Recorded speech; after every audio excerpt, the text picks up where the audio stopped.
ఓం శ్రీ గురుభ్యో నమః. ఓం శ్రీ మాత్రే నమః.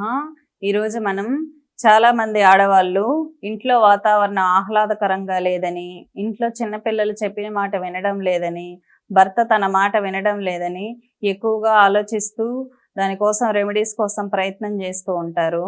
ఈరోజు వాటి గురించి కొన్ని చిన్న చిన్న రెమెడీస్ తెలుసుకుందాం. మొదటగా స్త్రీలు ఇంటి వాతావరణం ఆహ్లాదకరంగా ఉంచుకోవాల్సి ఉంటుంది. ఇంట్లో శక్తి అనేది పెంచుకోవాల్సి ఉంటుంది. ఆ శక్తి పెంచుకునే విధానాలు అనేక రకంగా ఉంటాయి అన్నమాట. మొట్టమొదటగా స్త్రీలు ఇంటి వాతావరణం పరిశుభ్రంగా ఉండేటట్టు చేసుకోవాలి. ఇంటి ముందు తులసి చెట్టు ఉండేటట్టు చేసుకోవాలి. ఇంటి ముందు తులసి చెట్టు ఉంటేనే లక్ష్మీదేవి ఇంట్లో ప్రవేశిస్తుందన్నమాట. లక్ష్మి అంటే ఐశ్వర్యాన్ని ప్రసాదించే దేవత. ఇంట్లో పాజిటివ్ ఎనర్జీ ఎక్కువగా ఉండేటట్టు చూసుకోవాలి.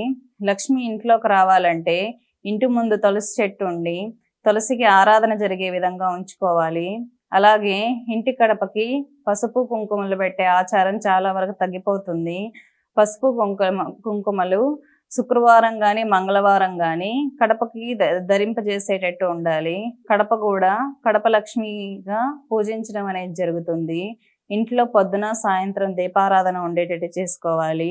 ఇంట్లో ఆడవాళ్ళు జాబ్కి వెళ్ళేటట్టయినా సరే కొంత సమయం చూసుకొని పొద్దున్నే దీపారాధన చేయడం, లేదా వీలు కాకపోతే సాయంత్రం ఇంట్లో దీపారాధన జరిగేటట్టు చూసుకోవాలి. దీపారాధన చేసే ఇంట్లో ఏ ఇంట్లో అయితే రోజు ప్రతినిత్యం దీపారాధన జరుగుతుందో ఆ ఇంట్లో లక్ష్మీదేవి స్థిరంగా నివాసం ఉంటుంది. చాలా వరకు దీపారాధన చేసే అలవాటు తగ్గిపోతుంది. కాబట్టి రోజు ఇంట్లో దీపారాధన జరిగేటట్టు చూసుకోండి. ఇంట్లో దీపారాధన చేసి సమయం ఉన్న ఆడవాళ్ళు, గృహస్థులైన ఆడవాళ్ళు ఏదైనా స్తోత్రం కానీ ఏదైనా మంత్రం కానీ జపం చేయడం అలవాటు చేసుకోవాలి. ఏ స్త్రీ అయితే రోజు పంచోపచార పూజ చేసే విధానం ఉంటుందో ఆ స్త్రీలకి ఐశ్వర్యాన్ని ఆకర్షించగలిగినటువంటి శక్తి ఉంటుంది. ఏ స్త్రీ సరిగ్గా పూజలు చేసి శక్తి పెంచుకోగలుగుతుందో ఆ స్త్రీ యొక్క భర్తకు బాగా కలిసి వస్తుందన్నమాట. చాలా మంది భర్తలు బిజినెస్ చేసే వాళ్ళు ఉంటారు. అటువంటి వాళ్ళ భార్యలు ఎక్కువగా పూజలు చేయడం వల్ల బాగా కలిసి వస్తుంది. ఈ గృహస్థులైన ఆడవాళ్ళు ఇంట్లో ఉన్నప్పుడు, ఇంట్లో ఉన్న సమయాల్లో ఎక్కువగా దీపారాధన చేసినప్పుడు శ్రీచక్ర అర్చన కానీ, వీలైతే శ్రీచక్రాన్ని యంత్ర రూపంలో తెచ్చిపెట్టుకోవడం చాలా ఉత్తమము. ఒకటి భూప్రస్థారం కానీ మేరు ప్రస్థారం కానీ తెచ్చించుకొని పూజలు చేయడం ద్వారా లక్ష్మీదేవి ఆకర్షణ అనేది ఎక్కువగా ఉంటుంది. చిన్న పరిమాణంలో తెచ్చిపెట్టుకొని ఆ ఇంటికి తగిన పరిమాణంలో శ్రీచక్రాన్ని ఉంచి పూజ చేసుకోవడం చాలా ఉత్తమము. కాబట్టి శ్రీచక్రాన్ని తెచ్చి ఇంట్లో ఉంచుకొని పంచలోహాలతో చేసిన శ్రీచక్రం అయితే చాలా ఉత్తమమైంది. అటువంటి శ్రీచక్రానికి ఖడ్గమాలతో కానీ లలితా సహస్రనామాలతో కానీ కుంకుమార్చన చేయడం ద్వారా లలితాదేవి సంతృప్తి చెంది ఆ స్త్రీకి వశీకరణ శక్తిని, ఏదైనా కోర్టు కేసుల నుంచి ఆపగలిగినటువంటి శక్తిని, శత్రువుల నుంచి కుటుంబాన్ని కాపాడాల్సినటువంటి శక్తిని చాలా ఎక్కువగా ప్రసాదిస్తుంది. ఏ స్త్రీ అయితే లలితా సహస్రనామాలు రోజు పారాయణం చేస్తుందో అటువంటి స్త్రీకి భర్త ఆకర్షితులై ఉంటారు.